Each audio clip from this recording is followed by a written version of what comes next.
Well, I'm delighted to welcome onto the programme now Vice President of the Asian Century Philippines Strategic Studies Institute, Anna Malindog-Uy, for more on this. Anna, great to see you. Mr. Duterte has been elected mayor in, as we say, the third largest city in the Philippines, despite being in a prison cell in the Netherlands. What does that tell us about his reputation back home? Thank you so much, Jinan, for welcoming back to your program.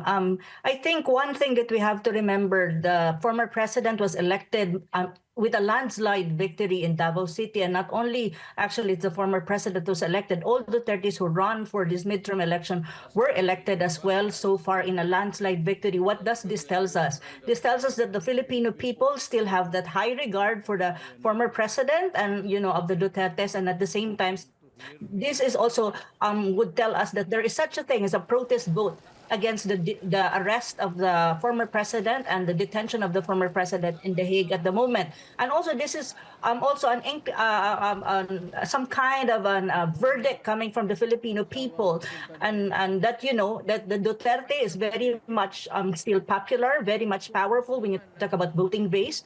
And I think this is also a referendum of the real pulse of the Filipino people, more particularly in Davao City, and not just in Davao City, because if you look at the senatorial race at the moment, there are 5 allied Duterte candidates that made it up the top 12 of the senatorial race, which would make a very some kind of a good chances for the vice president when it comes to the impeachment trials that is impending this coming July. So this is pretty landscape right now when you talk about this political feud between the Marcoses/Romualdez and also the Duterte faction in the Philippines.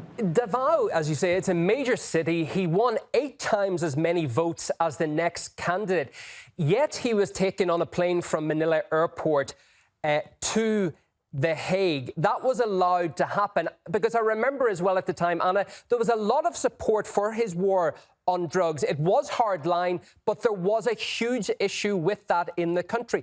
So why was this allowed to happen?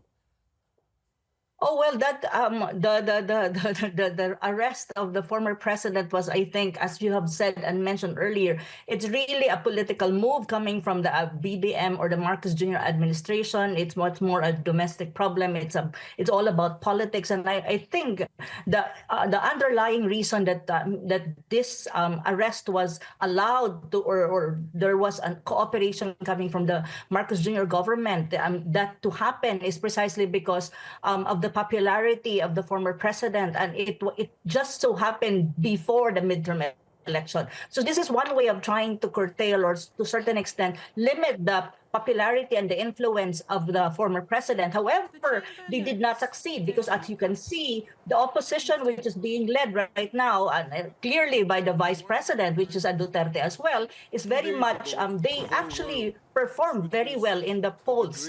As you can see, it's not only Davao City, Manila City, even Cebu, and even Marikina. These are areas in the Philippines that delivers a lot of votes and a big, what you call voting population that are now on the side of the Duterte. So you can see, a big block, I'm just reading here, Anna, as well about Filipino law.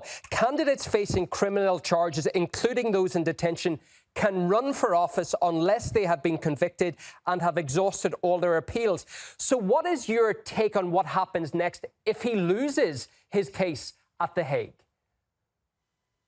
That is a long way to go, because I think when you talk about The Hague and when you talk about the trial in the ICC, it will take at least 10 years. And usually the term of office of a mayor is only 3 years. So I really don't have any problem with this. But I think the most important right now for the former president is to be able to take an oath and to be able for him to manage the city, even if he's in the detention in the ICC. But there's also no problem because you have the vice mayor that would take over if in any case he will not be able to take his job or will not be able to assume the mayor's office. But this is the situation at the moment. So, but yes, it's true. Only when you are convicted really that you cannot run or you will be disqualified from holding public office in the Philippines based on our laws. Thank you so much for filling in the blanks for us. We will be watching with interest what occurs. Vice President of the Asian Century Philippines Strategic Studies Institute, Anna Malindog-Uy. As always, good to see you.